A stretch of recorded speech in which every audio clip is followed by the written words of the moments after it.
Hello guys! Good morning na dito.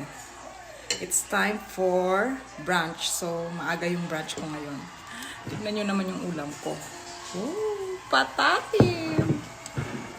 Diba? Tapos, rice na nilagyan ko siya ng avocado. Let's see. Ooh. Ito nabili namin sa Asian store. Tapos, niluto ko siya ulit. Parang in-steam lang nila. Tapos, tingnan nyo naman. Tapos,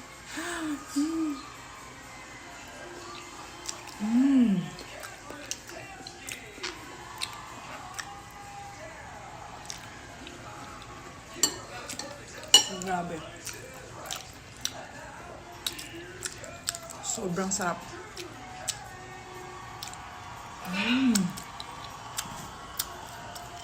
Ayan. Diba?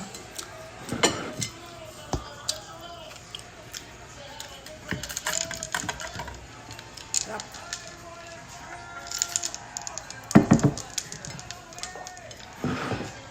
Ito talaga isa sa mga paborito ko.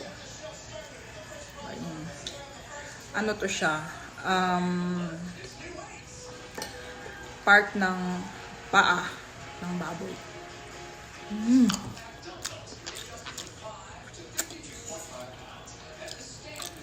Sarap.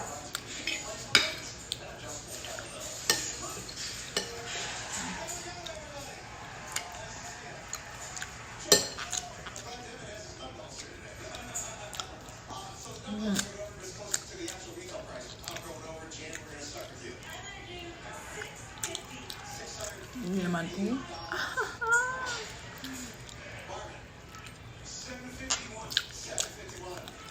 Sarap. Kain po. Yan yun naman guys. Diba? Hindi natin ng kanin.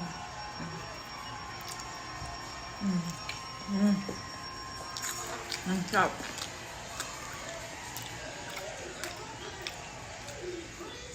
Walang diet today. Diba? That's it.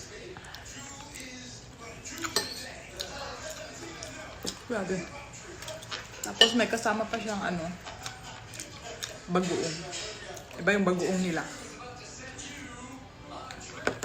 Ganyan yung kulay pero ang lasa niya bagoong talaga.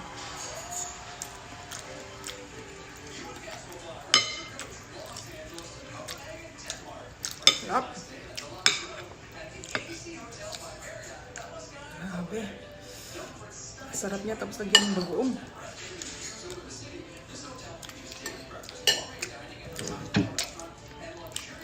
Ang sarap. Yan. Sino ka dyan?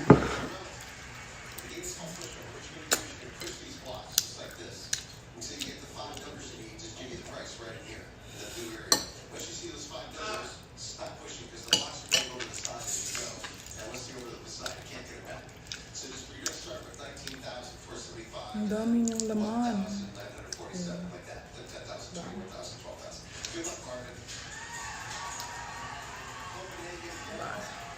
Ayan pa oh.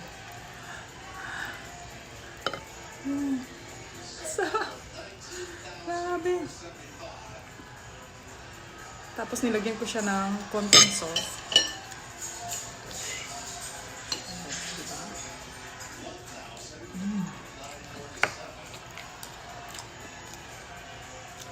Panalo.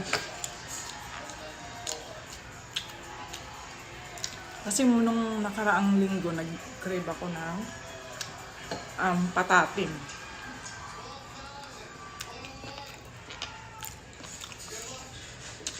Ngayon pumunta kami ng Asian store. Nakita ko to. Wow.